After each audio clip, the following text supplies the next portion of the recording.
Y ahora Eva, nuestra prima hermana de Requena, nos donarà la seva opinió sobre el tema. Hola, bon dia a totes i a tots. Moltes gràcies a l'organització i especialment a Ferran, que ha volgut que estiguera així i compartir la il·lusió que tenim de defensar les UCIs comarcals en aquest estupendo lloc. I dins de la meva experiència d'uns 20 anys treballant en UCIs comarcals vaig intentar expressar les meves reflexions, les meves inquietuds, les meves preocupacions després d'haver passat 7 anys en la UCI de Sagunt, en el meravellós equip que encara està ahí present, i després en la UCI de Requena, on porto ja 14 anys. Bé, me paso al castellano ya. Esto es lo que tenemos, los plurilingües es lo que tenemos. Bien, vamos a ver. Voy a hablar un poco del tema del problema comarcal que tenemos actualmente, del problema rural, realmente no es comarcal, no todas las comarcas tienen el mismo problema, pero sí vamos a intentar dar unas pinceladas de qué está ocurriendo a otros niveles, de lo que todos debemos hablar, que es la despoblación y la España vaciada. Voy a intentar después generalizar los problemas que supone en el departamento y luego más concretamente en los hospitales comarcales y aún más en las UCIs comarcales. Después de esto, cambiaremos un poco el micrófono e intentaremos saber la opinión de los que están por venir, de los que aquí hay muchos presentes, por cierto. Y os pasaremos, hemos hecho una pequeña encuesta a los residentes de intensivos de cuarto y quinto año para ver qué opinión tienen sobre las expectativas de trabajo en una UCI comarcal, qué les preocupa, qué les interesa, qué les podría traer. Bueno, creo que es interesante traerlo aquí y tener más datos que añadir. Después daremos pinceladas también sobre las iniciativas que se están dando a conocer por parte del Consejo, concretamente del nuevo decreto, del que tocaremos un poco y concluiremos. Bien, si hablamos de las áreas comarcales, de las áreas interiores, lo que estamos asistiendo es una despoblación creciente que en las últimas décadas está afectando a España, en la que muchísimas provincias van perdiendo población de una manera exponencial. Y esto supone un problema en un país como es el nuestro, que tiene muchísimo territorio y muchísima dispersión geográfica. Para que os hagáis una idea, nuestro país tiene una media de 92 habitantes por kilómetro cuadrado, lo cual es ya bastante menos, casi el 20% menos que la media europea. Es un país grande donde hay muchas diferencias geográficas. Y, lógicamente, esto va a condicionar un riesgo demográfico. ¿Qué hablamos de riesgo demográfico? De una densidad de población inferior a 12,5 habitantes por kilómetro cuadrado, que en el mapa representa todos los colores que no son el verde. Como podéis ver, más del 50% de nuestro territorio está actualmente en una situación de riesgo demográfico según la Unión Europea. Es un problema creciente al que se tienen que poner soluciones desde muy diversas índoles, ámbitos. ¿Y por qué ocurre esto? Sería ambicioso por mi parte presentarme aquí como la experta del tema, pero es evidente que ese decrecimiento demográfico implica que la población es inferior en número, implica una reducción de servicios básicos de los que todos buscamos cuando vamos a vivir a un sitio, como es sanidad, educación, cultura. Esto, a su vez, reduce los factores de atracción para las nuevas incorporaciones y, al final, tenemos menos empleos, tenemos menos oportunidades y se cierra el círculo vicioso. Es un problema creciente del que tenemos que ser conscientes y que nos está tocando ya muy de cerca. ¿Por qué? Porque la sanidad precisamente es uno de esos responsables de esta desigualdad. Si hablamos de desigualdad sanitaria, hay que diferenciar dos cosas. Una es la desigualdad en el acceso a la salud, en la que, curiosamente, nosotros ocupamos un poco honroso cuarto puesto de toda la Unión Europea en desigualdad de acceso a la salud, después de países como Rumanía, Lituania y Bulgaria, poco más. ¿Y por qué esa desigualdad? Porque hay una serie de condicionantes económicos y sociales que generan esas desigualdades. Y a esto se unen problemas relativos al género y problemas territoriales, que es a lo que vamos. Precisamente, sobre todo, la mayor influencia es de la disposición geográfica de los lugares, donde siempre pierden las áreas más interiores, más montañosas, más alejadas de núcleos urbanos. Esto en España es muy llamativo, que marca una diferencia enorme entre zonas urbanas y zonas rurales. Y de la equidad, pues podríamos hablar ahí mucho. Fijaos, como ejemplo, no es que estemos mal en términos generales cuando nos vemos como país, lo que tarda un ciudadano europeo en una asistencia sanitaria son 4 kilómetros de media y aquí en la media española tardamos 3,5. ¡Qué bien! Pues estamos estupendos. El problema es que ahí estamos contando la gente de las zonas urbanas, porque si hablamos de lo que le cuesta a un habitante de la España rural llegar hasta la primera asistencia sanitaria, vemos que se triplica esa distancia y además que comparativamente las zonas rurales de Europa están mucho mejor que nosotros también, ¿vale? Por lo tanto, eso es una gran diferencia. Si hablamos de tiempo de acceso a un hospital, el tema es aún más evidente. En las ciudades normalmente estamos siempre a menos de 30 minutos de un centro hospitalario. En la zona rural esto ocurre en el 50% de las poblaciones, pero hay un subgrupo de los rurales que, sin ser desdeñables, son 1 millón de personas que están a más de 60 minutos de un centro sanitario. Y esto es un problema, claro que lo es. Además, todo esto, y como os ha comentado ya, conlleva una falta de atractivo evidente para las incorporaciones del personal sanitario. Han cambiado los estilos de vida. En mi hospital aún hay gente que ha venido desde zonas lejanas a vivir a su ciudad y se ha traído a la familia con ellos. Esto ahora es impensable. Las nuevas generaciones no buscan este tipo de vida, impera la globalización, la comodidad, el confort y todo esto hoy por hoy está aún ligado a las grandes ciudades. No sé si dentro de unos años veremos lo contrario, pero hoy por hoy está ligado a eso. Además, tenemos una amplia oferta de trabajo y los sanitarios ahora mismo estamos en época de bonanza, con lo cual podemos elegir. Y además tenemos competidores por la privada que van sumando fuerza día tras día y no hace falta más que ver los nuevos hospitales privados que por lo menos en Valencia se han creado en los últimos años frente a los públicos. Al final también incluso esto está está dando sensación a las nuevas generaciones y ya desde encuestas de estudiantes de medicina nos llegan datos que encuentran poco atractivo o escasamente probable su interés por trabajar en áreas rurales. Y luego veremos si nuestros residentes de medicina intensiva siguen esa estela también. Mirar, el Departamento de Salud de Requena, que al final los departamentos son la representación de las áreas de salud que están registradas en la Ley General de Sanidad y que hablan de regiones que comparten geografía, cultura, lengua y que deben de ser una población no superior a 250.000 habitantes que basculan sobre un hospital comarcal que debe ser el eje. Esto es un departamento al final, hablamos de eso. Nuestro departamento es pues, esencialmente uno más interior, en el que, bueno, como podéis ver aquí en la densidad de población, está representado pues, que la densidad de población, como estamos hablando, está disminuida.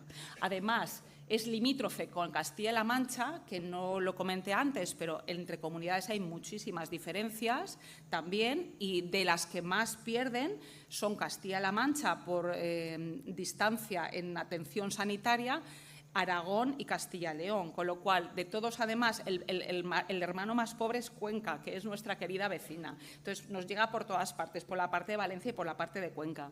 El departamento de Requena es el más grande de toda la comunidad, más de 3.000 kilómetros cuadrados, y tiene el que menos población contempla, son unos 51.000 habitantes. Tenemos 2 municipios por encima de 10.000 habitantes únicamente, pero también acoge a 22 pueblos de Cuenca, cuya distancia para acceder a un hospital cercano sería de más de 60 minutos. Están totalmente integrados, con lo cual tenemos una población de unos 60.000 habitantes, muy poquito. Si veis además nuestra pirámide de población, pues es regresiva con una base muy estrecha, se ensancha en las edades medias y sobre todo tenemos grandes mayores. Tenemos la mayor proporción de abuelitos por encima de 85 años de toda la comunidad, además con su pluripatología, pero bien lozanos y ahí activos. Entonces, claro, eso conlleva unas cargas adicionales. Como veréis aquí, si nos comparamos como en la Comunidad Valenciana, no lo podéis ver, pero ya os digo, el índice de envejecimiento es 183 comparado con 125, el índice de dependencia es muchísimo mayor que la media de la Comunidad Valenciana, la longevidad es muchísima mayor y la renovación de la población activa es muchísima menor. Claro, tenemos población envejecida con pluripatología. Los cardiólogos que vienen allí a hacer ecografías de cuando en cuando pues alucinan de que se puedan tener tantos antecedentes y estar allí con el gallato tan ricamente. Pero es una población, bueno, pues eso, con mucha patología, pero bastante bien llevada y muy envejecida. Bien, si hablamos de un hospital comarcal, por tanto, ¿qué podemos definir por un hospital comarcal? Es ese centro que va a aglutinar la asistencia sanitaria de esa área de salud o departamento. y normalmente se distribuyen según número de camas o de dotación. Clásicamente hablamos de menos de 200 camas, 200, 500, 500, 1000, más de 1000, que son los grandes complejos públicos hospitalarios. Y hay otra manera de verlo, que es uniendo al número de camas la dotación y la complejidad de las cosas de la dotación que pueda tener el hospital. Con todo eso, hablamos de que hay pequeños hospitales comarcales en los que prácticamente hay poca formación o ninguna, pocos médicos, poca tecnología, poca complejidad. Los de tipo 2 serían generales básicos con un poco más de camas, más dotación en formación y complejidad algo mayor, y de ahí pasamos a 3, 4 y 5. Solo por hacer un tanteo, yo me sitúo entre el 1 y el 2, diría que soy 1,5, porque tenemos 120 camas, son las que tocan proporcionalmente 2,5 camas por habitante, pues nos tocan estas 120, nos las han ampliado por el COVID. Pero, bueno, os invitaría a situaros, a que levantéis la mano aquellos que os encontréis entre el 1 y el 2 de los presentes. Si trabajáis en un hospital que se considera comarcal, pequeño hospital comarcal o general básico, ¿podéis levantar la mano de los presentes quienes trabajáis o habéis trabajado así? Bueno, pues no es mala representatividad. No es mala, la mesa la cuento, la mesa la cuento. No es mala representatividad. Muy bien. ¿Y qué ocurre en España? Pues que nos encontramos hasta un 44% de todos los hospitales con menor de 200 camas. Es decir, esto es lo más frecuente. ¿Por qué? Porque precisamente necesitamos que se pueda garantizar la accesibilidad de la persona al sistema sanitario, y las áreas necesitan de hospitales que mayormente son de este tipo. Además, hace una labor asistencial innegable. Si hablamos, por ejemplo, de la provincia de Castellón, entre Vinaròs y Vila-real, podríamos decir que han atendido el 46% de las estancias de la provincia, o el 68% de las primeras consultas, o el 44% de las cirugías, el 50% de las urgencias, incluso el 60% de los partos, comparativamente con toda la actividad de la provincia de Castellón. Es decir, es una actividad muy relevante, la asistencial, la fundamental, pero además es una labor educativa que hace que a un área que lleguen especialistas se produzca un fomento de la salud, del feedback con atención primaria, y que gane todo el departamento.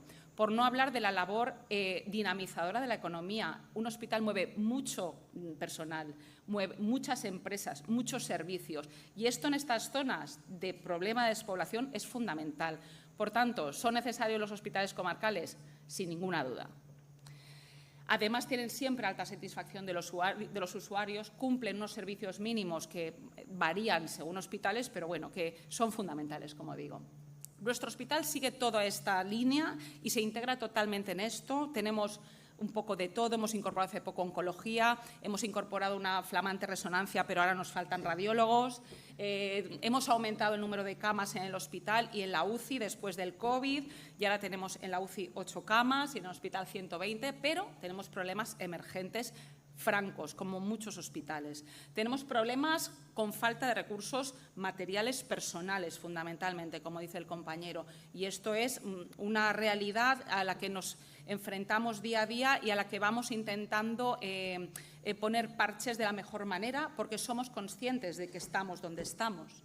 Hay especialistas que tenemos en déficit ya estructural desde hace años, como es cardiología también. Tenemos un cardiólogo que tenemos la suerte que viva al lado, que está casado con una enfermera de interna y que debe tomar mucha medicación, seguramente, porque ahí está el pobre 5 años después solo. Tenemos problemas con anestesia, tenemos problemas con trauma y hemos tenido problemas con UCI. Y entre comillas, porque nuestros problemas pues los contaré un poco después. La infraestructura del hospital se ha quedado pequeño porque, a pesar de que los hospitales son pequeños, también intentan mejorar. Tenemos pocos quirófanos, un despertar que tiene, creo que, 8 metros cuadrados. Se necesitan cambiar e invertir. Y esto nos cuesta muchísimo que allí llegue el dinero para cambiar las cosas. Y es básico y necesario. Hay problemas con la gestión y la administración, porque además nuestros gestores al final son personas comprometidas con el área que vienen de poca experiencia y mucha voluntad. Y se agradece que estén allí, pero no tienen muchas veces ninguna presión y ninguna potestad de sacar más en la administración. Y falta coordinación con otros niveles asistenciales, tanto a nivel de primaria, sobre todo, como con los hospitales de referencia. Y ahora hablando de nuestra UCI, lo primero, no quiero decir que todo esto que voy a resaltar no pase en otras UCIs que no sean comarcales y que no sean pequeñas, pero he querido defenderlo esto especialmente porque creo que son características comunes y positivas y de las que estoy orgullosa y además creo que han contribuido a ser como soy, el trabajar ahí, no tengo ninguna duda.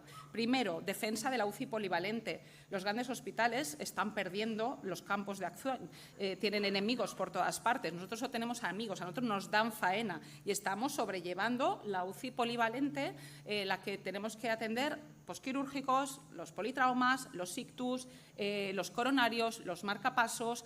Nosotros hemos asumido toda la actividad de marcapasos del departamento porque hay un cardiólogo, no puede poner marcapasos, ni quiere, ni puede, ni le dejan, evidentemente. Pues lo hemos asumido porque hay que dar servicio y al final tienes que dar servicio a la población. Estamos haciendo el seguimiento de todos los marcapasos desde hace varios años ya. Y además hacemos una consulta integrada de la que estoy muy orgullosa. No hacemos los passing shot de no, esto no es del marcapasos, ya le pregunta a su médico de cabecera. No, porque la gente viene pidiendo respuestas y al final de la consulta los derivamos al neumólogo, les hacemos las pruebas que hagan falta, les hacemos un ecocardio si hace falta, intentamos dar una solución integral a esa consulta. No es esto es del marcapasos y si no es de aquí no quiero saber nada. Creo que es algo que podemos hacer y lo hacemos. Hace poco hemos puesto en marcha la unidad PIC, nuestras enfermeras son espectaculares, se han formado y autoformado y reformado en colocación todas, están incorporando la eco a todas luces en el día a día y también en la unidad PIC, que gracias también a la supervisora Fátima ha tirado para adelante con la ayuda de la dirección y llevamos ya pues, bastantes catéteres seguidos, haciendo un seguimiento y una formación además que hace la gente de UCI en los centros de salud y en las salas para el manejo y seguimiento de los catéteres. A ver, si hablo de que tenemos menor presión asistencial es porque tenemos menor presión asistencial, porque por población nos toca menos. Pero esto lo veo como algo positivo a lo que debiéramos tender todos porque nos permite tener más tiempo, más reflexión para tratar a los pacientes y más apoyo y también más camas. Fijaos, no tenemos problemas de ocupación, tenemos ocupación entre el 60 y 80%. Esto es un lujo y sé que a muchos de los que estáis aquí os gustaría poder decir lo mismo, pero en esto sí que tengo que decir que tenemos suerte. Eso permite pues, ingresar a personas cuando no tenemos dudas y los nuevos especialistas que estamos tan agobiados, ¿no? Con qué me van a decir, estaría demasiado mal para ingresarlo, estaría demasiado bien para ingresarlo, Dios mío, ¿qué va a pasar? Bueno, pues esto no pasa, allí hay tranquilidad. Has ingresado a un paciente, lo que has hecho bien está, mañana se verá, se decidirá lo que se da que decidir, pero tómate la calma como para decir adelante, ¿no? Y no pasa nada. Nadie te va a decir qué has hecho, qué no has hecho, porque no has perdido la oportunidad de quitarle a otro una cama. El trabajo en equipo sé que es marca de intensivos y de todos los que estamos aquí, pero allí, pues como menos es más, muchas veces aún tenemos que estar más juntos y más unidos si toca. Y el trabajo entre los profesionales facultativos, que es a una y es en consenso, y ahí no existe el paciente es de este o de aquel, sino que el paciente es compartido, su familia es compartida, todo es compartido, los éxitos y los fracasos, también ocurre con enfermería, lo cual para nosotros es un equipo totalmente horizontal y esa asistencia es integral junto con ellas, con TECAE y con todo el personal. De humanización nunca me ha gustado hablar porque yo nunca he dejado de tratar a personas, pero creo que aquí aún se puede llegar a ser más cercano a ellos, también porque la presión lo permite. Y eso es un lujo, poder trabajar con personas y tratarlos como te gustaría que te trataran a ti o como si fueran familia, que muchas veces lo son, claro, es así, pues es una maravilla y te hace tener una visión, cuando le pierdes el miedo a acercarte a los pacientes a esa manera, te das cuenta que es muy satisfactorio para ti y para ellos. El intensivista, superespecialista, bueno, es que en el comarcal el intensivista sirve para todo. O sea, es neurólogo, es neumólogo, es cardiólogo, nos llaman de aquí, de allá y vamos donde haga falta, porque realmente es un lujo tener una persona tan formada en un hospital pequeño que te saca las castañas del fuego en cualquier momento. Y además tiene habilidades teóricas, todas las del mundo, las técnicas. Tenemos de todo tipo de aparatos, gastamos la eco como si fuera, bueno, no concebimos el día a día sin la eco y habilidades emocionales en las que también somos pilar de apoyo de muchos especialistas. La UCI es, a nuestro modo de ver, facilitadora. Tenemos buena relación con todos los servicios. Nos buscan para consultarnos cosas. No contestamos no es de UCI y ya está. Intentamos ponernos en la piel del compañero que nos busca porque necesita nuestra ayuda y estamos para dar servicio. Y por eso no discutimos, nos enfadamos como todos y discutimos ingresos como todos, por supuesto, pero la sensación es que debemos facilitar la labor de los compañeros que están aún en peores condiciones que nosotros de conocimiento. Y está integrada en el departamento, solo 2 detalles de la integración del departamento, pues tenemos mucho feedback con los médicos de primaria, tenemos un smartphone con el que nos mandan electros y hacemos consulta con ellos habitual respecto a dudas electrocardiográficas. Tenemos relación, por ejemplo, con la UCA, que es algo que, pues qué raro, pues allí había una necesidad y se ha creado la posibilidad de hacer desintoxicaciones alcohólicas. Las hacemos en la UCI y hemos hecho pues bastantes y bueno, pues unas van mejor, otras van peor, pero contribuimos con nuestro granito de arena porque podemos hacerlo. Y es docente a todos los niveles. Lo que pasa es que la docencia que tenemos pues es limitada, pero no deja de ser en la asistencia diaria la docencia que se realiza a médicos de familia, sobre todo, que están rotando en la unidad desde hace ya unos años. Eva, nos aprieta un pelín. Sí, voy a decir algo malo porque si no queda la cosa mal, ¿vale? Tenemos una plantilla reducida. La plantilla reducida somos 6 intensivistas. Tenemos problemas con vacaciones, tenemos problemas con las bajas porque evidentemente no las podemos cubrir bien. Tenemos prohibido hacer deportes de riesgo todos. Es una norma que cumplimos. El desplazamiento es un problema, pues es un problema. Para el bolsillo, para la huella de carbono, para las lumbares y para todo, pero le buscamos soluciones creativas. Como dicen en Cuba, quien no tiene inventa, pues aquí al final tiene que ser lo mismo. No tenemos patología específica ingresada, pero atendemos como primera llamada todo lo que viene por la puerta. Luego el problema es derivarlo. Y en ese sí que tenemos un gran problema. En los hospitales de referencia, concretamente el nuestro es el General, tenemos un grave problema con él porque además no hay intensivistas y esto se nota mucho. Tenemos problemas de relación, de respeto y de consideración con ellos porque creo que nunca, o sea, que no haya pasado por un hospital como el nuestro puede hablar muy fácilmente de lo que es no admitir un paciente complejo en el que no tienes de guardia a nadie más que al ginecólogo, al traumatólogo y a lo mejor a un digestivo con suerte y no tienes muchas más cosas. Esto es un grave problema.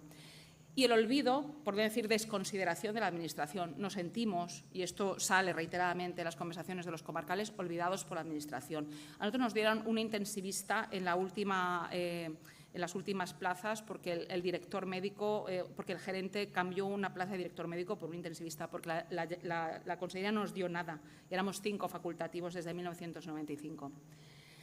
Hay problemas con la investigación, evidentemente, al final es todo muy asistencial. Y bueno, si hablamos del burnout, he buscado bibliografía que justificara que es mejor en un hospital u otro, pero no lo he encontrado. Creo que nos quemamos igual en las 2 partes, pero sí que nos quemamos más cuantos más años llevamos trabajando. Bueno, mirad, de esto solo os voy a contar lo siguiente, lo interesante de lo que han contestado ahora ellos, los que estáis y los que están por venir. Pues ellos quieren trabajar sobre todo en hospitales públicos, quieren trabajar, si puede ser, en la Comunidad Valenciana y, sí, Dios mío, prefieren trabajar en un hospital terciario, qué sorpresa, es la realidad. Con todo, prefieren contratos de tiempo completo, no contratos parciales. Quieren buenos contratos estables y que se puedan perdurar en el tiempo, como es lógico. ¿Y qué buscan en las UCIs? Que atienda una patología polivalente, que tenga un buen ambiente de trabajo, que tenga buen trabajo en equipo, pero también que tenga flexibilidad de horario y que concilie mejor con mi vida, cosa que me parece muy bien y que debéis reivindicar porque a veces así sacáis más que hemos sacado nosotros, sinceramente. Al final, esto es muy curioso, ¿ha formado parte la UCI comarcal en tu formación? No, prácticamente no en un 50%. El 50% parece que el rotar en un hospital comarcal no aporta nada y creo que es una visión errónea. Los médicos de familia pasan 3 meses en el medio rural con muy poco material y creo que nosotros deberíamos de plantear lo mismo porque es otra manera diferente de hacer medicina, de verdad, porque somos recurso único, por supuesto, no lo he dicho, pero es evidente. Bien, y al final, bueno, pues, ¿qué problemas ven en el futuro? Pues esa inestabilidad laboral, los contratos de corta duración, la gran carga física y emocional y las interferencias con la vida personal, pues cosas que todos compartimos, ¿no? Y que queremos mejorar. Por decir 2 pinceladas de lo que os vais a encontrar, esto ya está en marcha y es el nuevo decreto. Solo 2 cosas al respecto. Son intentos de paliar estos problemas derivados de la falta de gente. Pretenden que se nombren difícil cobertura zonas como las nuestras, en la que se va a acceder por un concurso de méritos directamente, sin oposición, en el que te vas a comprometer a estar 3 años en la plaza antes de moverte. Y van a tener una serie de incentivos, sobre todo en tiempo laboral, en mejor carrera profesional y en ocasiones en medidas retributivas, solo si el conseller, tal cual lo pone, lo decide. Las agrupaciones sanitarias nos han unido en un mapa nuevo de 8 departamentos. A nosotros nos ha tocado hoy por hoy con el General, que no tiene UCI, y con Manises, que es privada, con lo cual no sabemos qué va a pasar.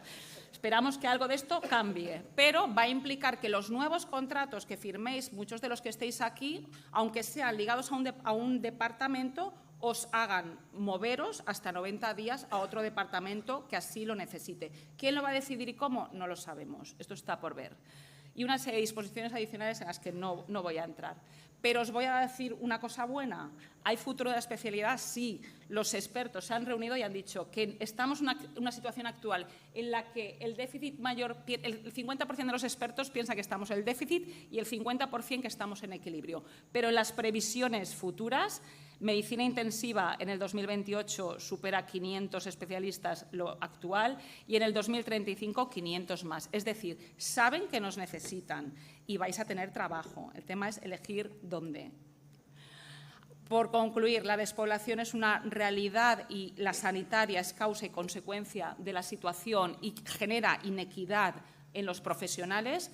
Ayer hablábamos de la pérdida de oportunidad y podríamos hablar mucho al respecto de esto.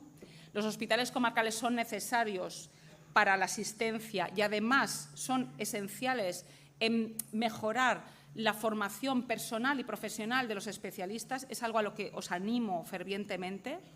Las nuevas generaciones de especialistas pues, buscan mayor estabilidad, mejores retribuciones, conciliación familiar y se alejan pensando que eso no lo van a encontrar en los comarcales, se acercan a los terciarios, a lo mejor están equivocados. Nosotros vivimos, aparte de trabajar, vivimos, lo intentamos hacer de la mejor manera posible.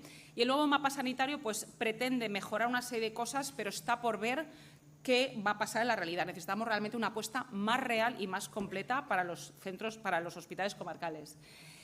El camino y el presente de las UCIs comarcales puede parecer pedregoso, árido y sin futuro, pero hay que ampliar las miras, hay que exigir compromiso de las instituciones y de las sociedades científicas, porque si ampliamos esa visión seguramente nos encontraremos con otro futuro. Muchas gracias. Una pregunta, no hay más tiempo. ¿Alguna pregunta? ¿Una? Va, Juanito.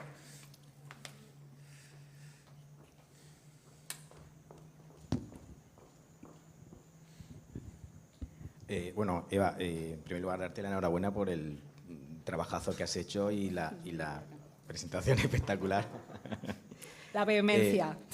No, muy bien, pero muy bien. No, la cantidad de datos bueno, el trabajazo que ha hecho, espectacular. Y darte enhorabuena a ti y a tu equipo por el trabajazo también que hacéis en vuestra actividad asistencial, igual que hospitales como el de Vinaroz, al que yo personalmente le tengo un gran cariño, al equipo de intensivos personalmente. Bueno, las dos preguntas que te quiero hacer, una, no sé si la podrás contestar, bueno, lo has dicho al final, que este nuevo mapa de distribución de las áreas departamentales, bueno, pues es una medida que se va a implementar desde la Administración para intentar paliar esto. Te lo pregunto, sí, ¿tú crees, si me lo quieres decir, me lo dices, si no, sí, claro ¿tú crees que te lo esto digo. solucionaría o es parte de la solución? Pues no, evidentemente no. Se ha hecho este decreto de una manera rápida, sin consensuar con más agentes sociales, se ha hecho como medida extraordinaria, han intentado buscar una solución, pero creo que más allá de esto puede generar muchos problemas. Hay una serie de detalles que son gravosos y que son agravios francos al personal que estamos mucho tiempo defendiendo ya estas plazas. Simplemente detalles. Bueno, los que se van a desplazar les van a pagar el desplazamiento y el tiempo trabajado. Me parece estupendo, pero nosotros, por ejemplo, y bueno, como eso, muchos otros temas que al final lo que están intentando son parchear la situación.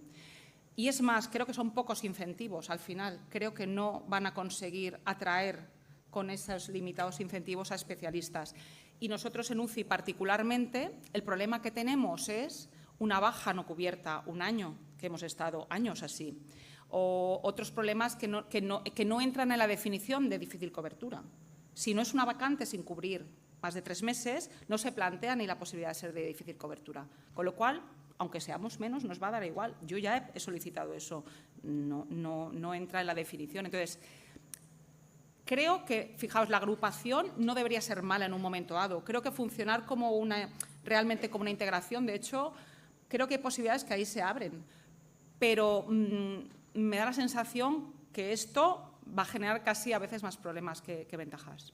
Ojalá me equivoque. En Manises, pero a Manises a muerte y haremos cosas chulas. Al menos cuando ya seáis públicos ya... Sí, sin ninguna duda.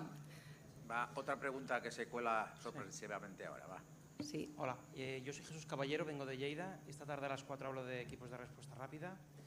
Creo como intensivista que hemos caído en nuestra propia trampa de incluir no solo en la UCI como unas paredes y que el servicio de medicina intensiva es la UCI. Y siempre decimos la UCI de Requena, la UCI de Lleida, la UCI de la FE. Y no somos la UCI, somos el servicio. Y la limitación de profesionales que tenemos para 24/7, que es la calidad de servicio que damos fundamental, se ve perjudicada porque no tenemos cartera de servicio suficiente para tener una plantilla amplia que justifique en los diferentes momentos de la vida que tú ahora puedes hacer una cosa, que después te apetezca hacer otra y que después puedas hacer otra, siempre relacionada con el paciente crítico. Pero creo que hay una cartera de servicios que tenemos que afrontar y os invito a las 4 a que vengáis después de la comida para explicaros nuestro modelo. Porque creo que es necesario que hagamos esta reflexión como médicos intensivistas, como enfermeras intensivistas y como servicios de medicina intensiva, no solo UCI. Vale, muchas gracias a todos y pasaremos a la siguiente.